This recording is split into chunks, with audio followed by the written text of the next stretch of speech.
Le colloque qui se tiendra à Cerisy du 24 au 30 juillet est consacré à la pensée du philosophe et phénoménologue belge Marc Richir, qui nous a quittés en 2015.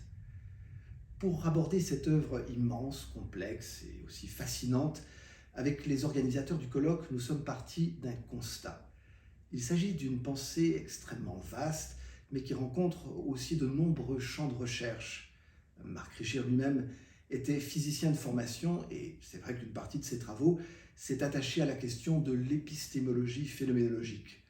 Mais il s'est également intéressé de très près à l'esthétique, à l'anthropologie, à l'histoire, aux politiques, à la psychanalyse, à la question de la pensée mythique et ainsi de suite.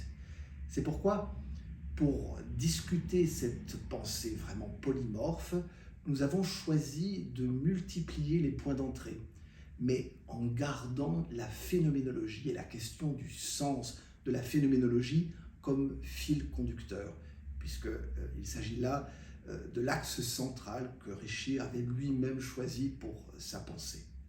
Alors, dans le contexte de cette approche polyphonique de l'œuvre, plusieurs interventions porteront sur l'esthétique et sur la création artistique, en cherchant notamment à interroger le rapport du philosophe à la poésie, à la peinture, à la musique. D'autres interventions porteront sur le rapport de Marc Richir aux sciences, notamment à la physique. Une contribution portera sur la psychopathologie, en cherchant à mettre en évidence le rapport de Richir à la pensée de Jacques Lacan.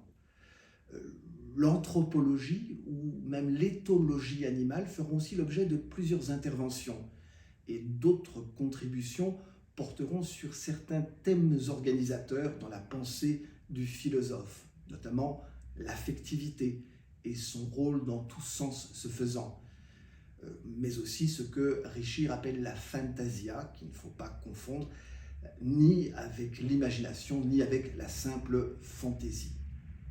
Quoi qu'il en soit, ces différentes approches de l'œuvre voudraient interroger la pensée de Marc Richir en cherchant à comprendre ce qui fait la spécificité de sa démarche phénoménologique.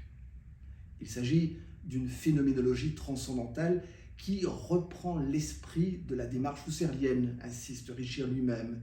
Mais quel est le sens précis de la démarche transcendantale qui est ici proposée? Et dans quelle mesure les phénomènes qui y sont approchés et pensés parviennent-ils à toucher ou à rendre compte du réel? Et de quel réel parle-t-on dans ce cas-là? Telles sont en tout cas les questions qui animeront nos discussions et nos débats.